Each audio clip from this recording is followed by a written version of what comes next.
Ya lo sabíamos, pero vamos a recordarlo. Los jueves son los días que son únicos en Vía Confort. ¿Por qué?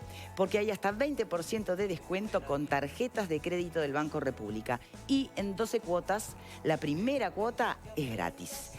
Mira, este Smart TV LG 32 pulgadas puede ser tuyo por solo 12 cuotas de $18. Y la primera es gratis. Vía Confort 2507-3883. Bien, no saben la cantidad de mensajes que llegan a la página del programa de Facebook por el tema de los allanamientos nocturnos. Una consulta, Sereta, cuando usted planteaba la experiencia no tan buena o directamente mala en, por ejemplo, Estados Unidos, porque no necesariamente había reducido los índices de criminalidad, sino que por el contrario lo que habían aumentado eran denuncias por, bueno, justamente faltas de garantías para las personas, por abuso de poder y demás. ¿Pero sigue vigente el allanamiento nocturno? Depende del estado. Hay estados que lo instauraron, lo permitieron en el año 95, que fueron las primeras experiencias modernas, digamos, y que son a las que yo me refería. Algunos lo han eliminado y otros lo mantienen. Entonces, tal vez pueda analizarse qué tan malo tampoco debe ser, porque si se mantiene... No, no necesariamente. O sea, la persistencia de algunas normas no quiere decir que funcionen o que sean útiles. A veces razones políticas confluyen para que se mantengan o se modifiquen. Es más complejo que eso, es multifactorial. Lo que sí podemos ver es que donde se tomaron las medidas con este mismo propósito, en realidad los resultados no fueron los esperados. Bien, ¿qué querías decir? Yo me preguntaría, más allá de las experiencias de otros países que siempre me parece válido considerarlas, es en Uruguay mismo, ¿cuántas denuncias de excesos ha habido por allanamientos durante el día?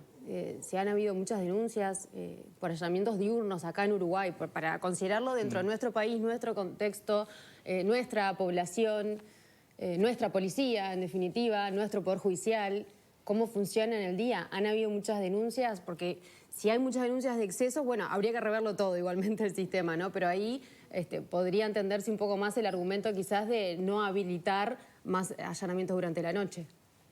Lo que pasa es que nuestro invitado planteaba, Sereta, dígalo usted, una lógica distinta en la noche que dificulta el trabajo por la falta de luz. A todos, o sea, nos dificulta a todos.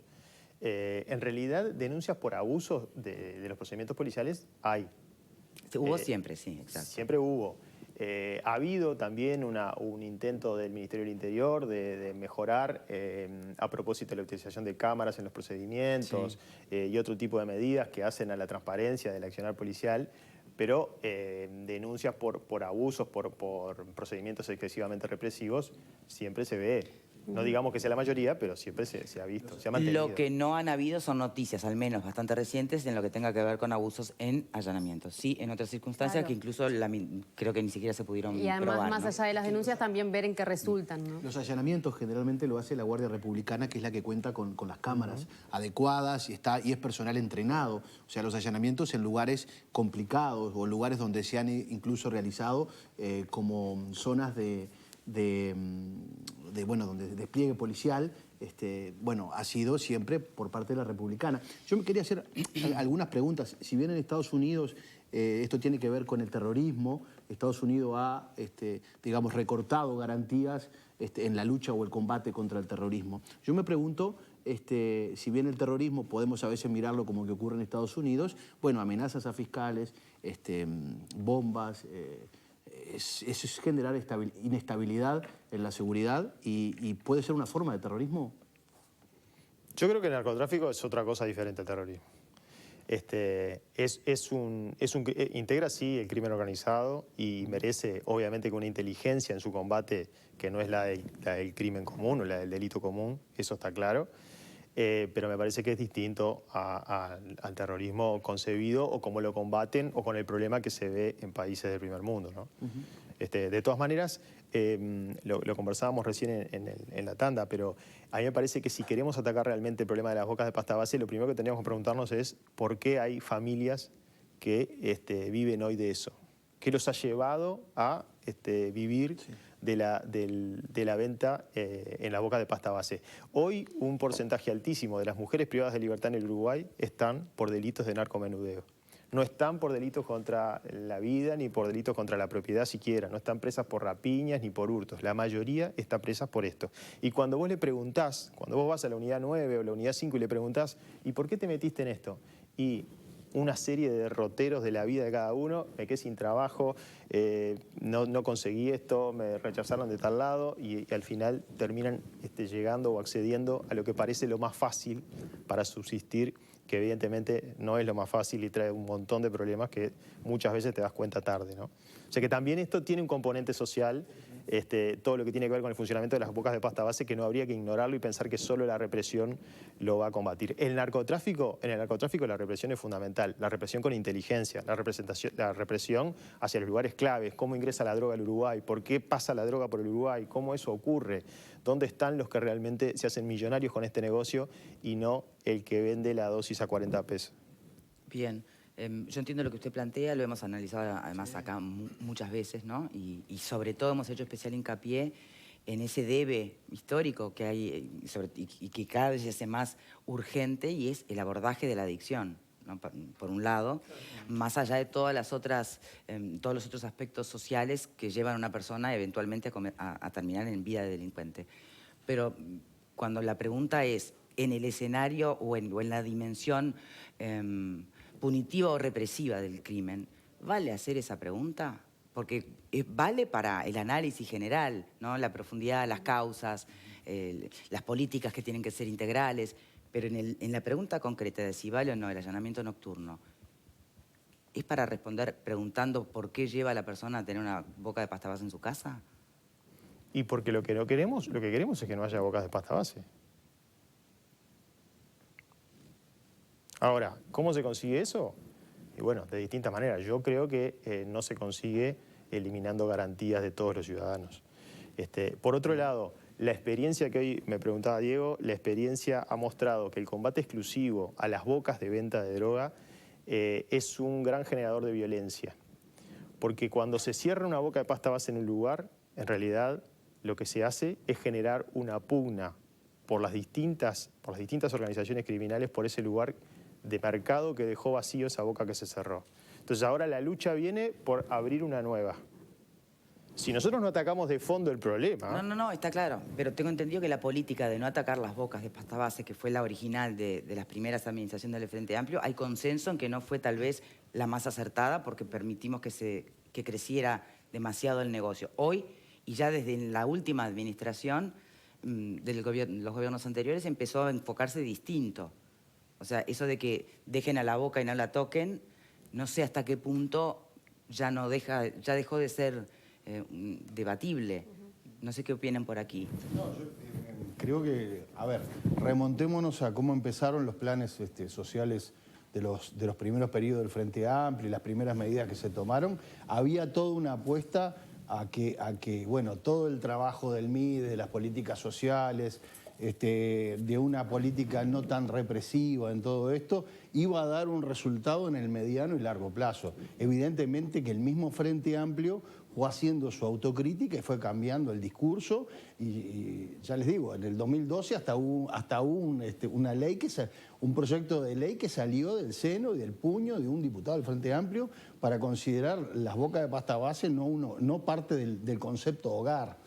Así que digo, fueron cambiando el discurso. Hoy me parece que lo que cabe es no llegar al punto en que sea ingobernable esta situación y que vayamos al allanamiento nocturno por la vía de los estados de excepción. Eso es lo que me parece que hay que evitar.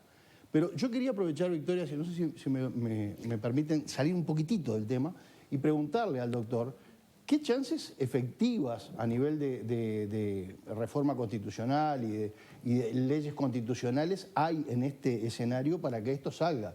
Porque me parece, si yo no estoy interpretando mal la realidad, que requiere de voto de 2/3 de cada Cámara para que esto salga como ley constitucional. Y ahí necesariamente van a tener que convencer legisladores del Frente Amplio para que salga. Ese es un problema para la Rañada, me parece. No sé. Sí, en ese camino coincido. Lo que no coincido es en lo primero en cuanto al cambio de políticas. Yo la verdad que en realidad estas medidas que se proponen ahora las veo bastante en consonancia con las medidas del Frente Amplio.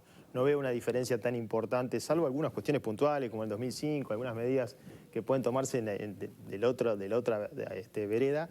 Creo que en realidad ha habido Cuando estaba Díaz, ¿no le parece que Cuando era... estaba Díaz, creo que el único momento. Después me parecen bastante coincidentes con las propuestas que se escuchan ahora o que se proponen ahora. O sea, yo ahí no hago una distinción tan grande en términos de partidos políticos. Me parece que Uruguay ha sido coherente en general en los últimos 40 años en priorizar la represión, a diferencia de lo que la gente cree, ¿no? De aumentar las penas, aumentar la represión. Me parece que ha sido coherente y le ha ido muy mal.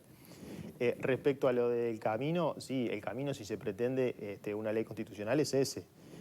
La otra opción es un plebiscito, no hay otra alternativa. La gran pregunta es si están fallado las políticas represivas o si lo que falló en realidad fue la atención en toda la otra dimensión que requiere el análisis y el estudio de la delincuencia, ¿no? Y vamos ahí, sí, a la pregunta, ¿por qué? ¿Qué circunstancia en tu vida te lleva a esto? Pero puede haber fallado esas políticas, las sociales, y por eso no luce de alguna manera en los números o no ha tenido incidencia en la delincuencia general. Tal vez sea una pregunta en la que hay que insistir. No sé, ¿qué pensás, Ale? Sí, no estaba necesariamente en el centro del debate, pero ya que lo dice el profesor Sereta, yo estoy alineado con esa imagen que tiene a propósito de estos últimos 15 años. Lejos de abrazar la idea de que el Frente Amplio, en el marco de su gestión de gobierno, en este tema estoy hablando, ¿no? Con la excepción, sí, como dice Juan, de ese primer arranque bajo la conducción del ministro Díaz como secretario del Interior, a mí me parece que lo que el Frente Amplio ha hecho a lo largo de todo este tiempo son las políticas que tienen, en fin, como cierto enamoramiento con la inflación punitiva, que creer que todo se arregla endureciendo penas y no haciéndose las preguntas que debe hacerse, me parece a mí, cualquiera que quiera, de verdad, cambiar la realidad. Y es por qué ocurren las cosas, en base a qué lógicas, en base a qué relaciones de carácter social, económica, vinculación del poder, etc. Me parece que ese tema es un tema que todavía sigue en el debe y yo creo que al revés es la pregunta pertinente que nos tenemos que hacer. Es como si estuviéramos debatiendo acerca de las personas que duermen en la calle y estuviéramos muy enfrascados en cómo hacemos para sacarla de la calle sin preguntarnos por qué personas, compatriotas nuestros, hermanos nuestros, tienen necesidad de vivir en la calle. Me parece que esas son las preguntas que debemos hacernos. A propósito, un comentario que me pareció muy coherente en la formulación, a propósito de, bueno, hacer los cercos perimetrales implicaría más tiempo, más recursos, sí. ¿Verdad? Que a mí me parece muy interesante esa mirada, porque entiendo que es una mirada coherente del televidente. Sin embargo, quiero decir que yo estoy absolutamente en contra de esas miradas, aún advirtiendo que es muy coherente el razonamiento, ¿no? ¿Por qué?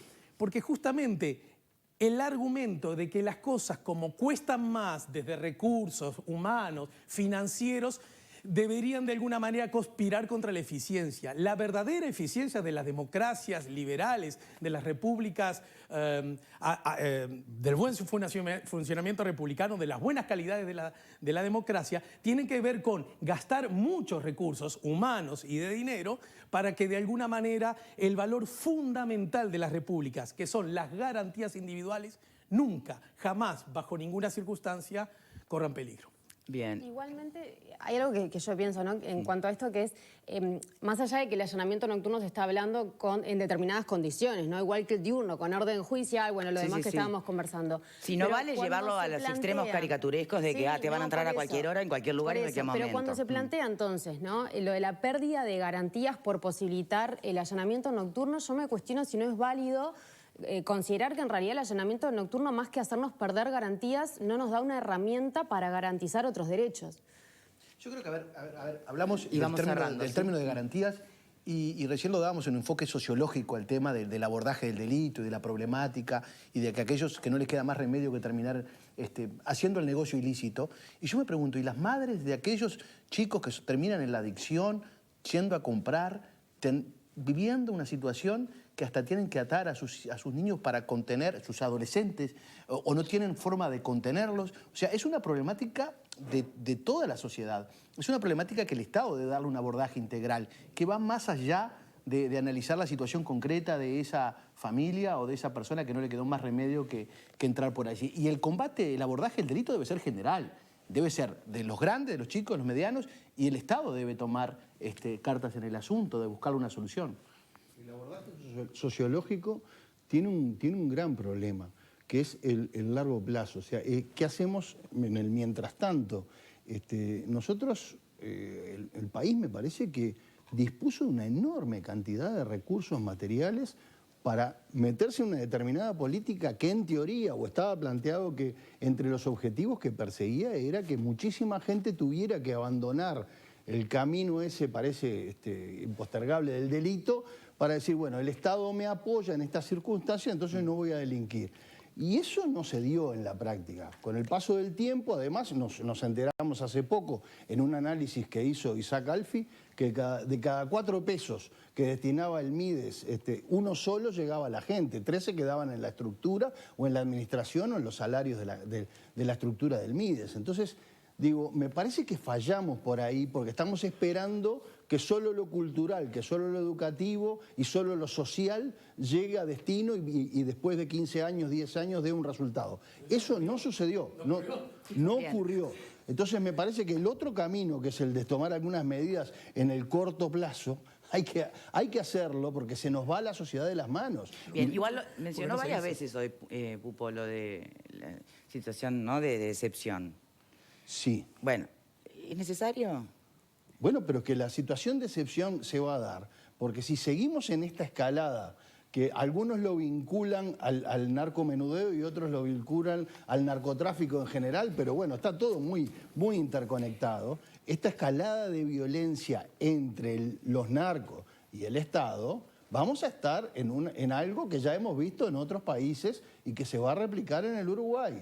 Entonces, vamos a caer necesariamente, porque si no le votan esto a Larrañaga dentro de un año, ¿qué es lo que va a decir? O renuncio o voy a combatir el delito como dé lugar. Pido estado de excepción porque estamos en guerra con los narcos. ¿Es un escenario tan loco de pensar cuando te tiran una granada en la brigada antinarcótico? O sea, están pasando cosas muy feas, que van cada vez aumentándose. Preocupante, si me permiten, es lo que vamos a estar hablando ahora, que tiene que ver con los testigos protegidos, que tiene que ver con esa figura que además introduce y le da mucho más garantías y protección al testigo protegido, pero que lamentablemente a veces no es, ¿no? O sea, se quiebra, hay grieta, hay algo que está realmente preocupante en esta historia.